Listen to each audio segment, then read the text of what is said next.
Sabe aquela sensação de borboletas no estômago que dá antes de um evento importante? Ou então a boca que enche d'água só de pensar naquela nossa comida favorita? Pois é, são situações do dia a dia, mas que se a gente parar para pensar, revelam uma rede de comando super complexa.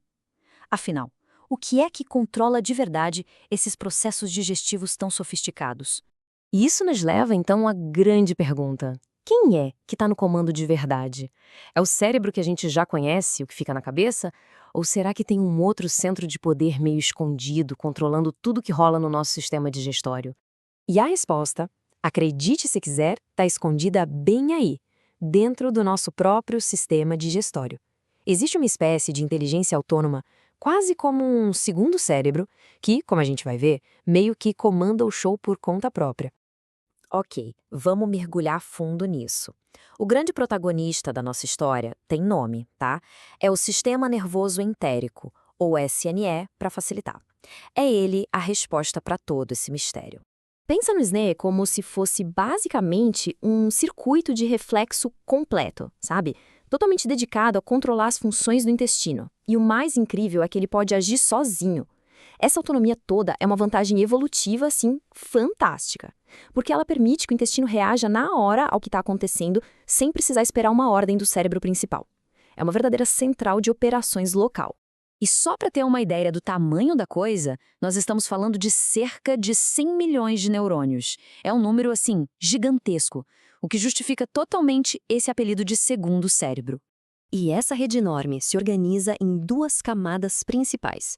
Primeiro, o plexo mioentérico, que, como o nome mio sugere, de músculo, ele cuida dos movimentos. É tipo departamento de logística.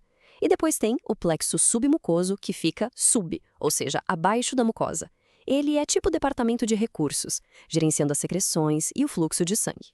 Agora, a parte mais fascinante é entender como essa cadeia de comando realmente funciona. Porque, olha só, o IZNE não trabalha sozinho o tempo todo, não. Ele tem basicamente duas formas de operar. Uma que é totalmente local e outra em comunicação direta com o nosso cérebro. E a diferença entre os dois é gritante. Pensa assim, os reflexos curtos são o governo local do intestino. Eles resolvem as questões internas ali mesmo, na hora, tipo quando a comida chega. Já os reflexos longos, esses são o governo central. É quando o cérebro principal entra na jogada, influenciado diretamente pelos nossos pensamentos, cheiros, emoções. Então, o ponto-chave aqui é que os reflexos curtos dão essa autonomia incrível para o intestino. Ele recebe um sinal local, processa a informação e já começa uma resposta, sem precisar consultar ninguém lá em cima. E é aqui que a gente volta para o começo de tudo. Aquela reação de roncar o estômago só de pensar em comida, isso é um reflexo longo em ação.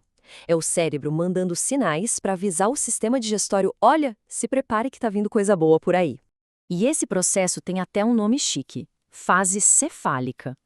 O estímulo, seja o cheiro de um bolo assando ou só lembrança dele, faz o cérebro mandar ordens diretas para o estômago começar os preparativos. Ou seja, a digestão, na verdade, começa muito antes da gente dar a primeira mordida. Mas calma, o controle não é feito só por impulsos nervosos super rápidos, não. Existe um outro sistema de comunicação um pouco mais lento, mas igualmente poderoso: os hormônios. Vamos pensar nos hormônios como se fossem mensageiros químicos que viajam pela corrente sanguínea. Eles dão ordens imediatas, como os nervos, mas coordenam processos mais longos, mais sustentados em todo o sistema. E olha, são vários mensageiros, cada um com uma missão específica. A gastrina, por exemplo, deixa o estômago mais ácido. A secretina vem logo depois para neutralizar tudo. A CCK, ou colecistoquinina, coordena a liberação da bile e das enzimas. E a motilina? Bom, a motilina tem um trabalho muito especial, que só começa depois que a festa da digestão já acabou. É isso mesmo, o nosso sistema digestório tem uma função de limpeza automática que é simplesmente fascinante, e ela só é ativada quando ele está vazio. É uma verdadeira equipe de faxina interna. O nome desse processo é complexo motor migratório, ou CMM.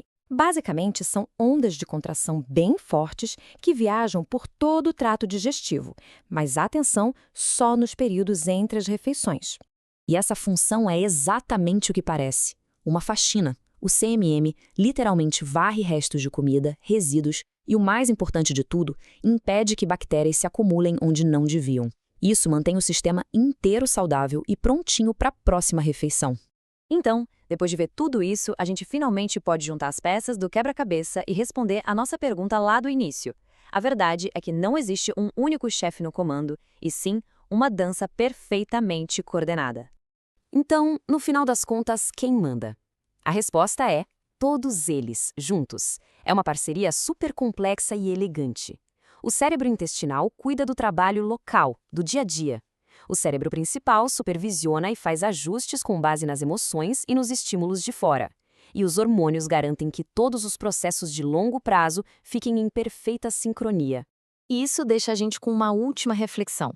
Se o nosso intestino tem toda essa capacidade de processamento local, de agir por conta própria e de se comunicar tão de perto com o cérebro, o que mais será que ele pode estar sentindo ou até influenciando no nosso corpo e na nossa mente?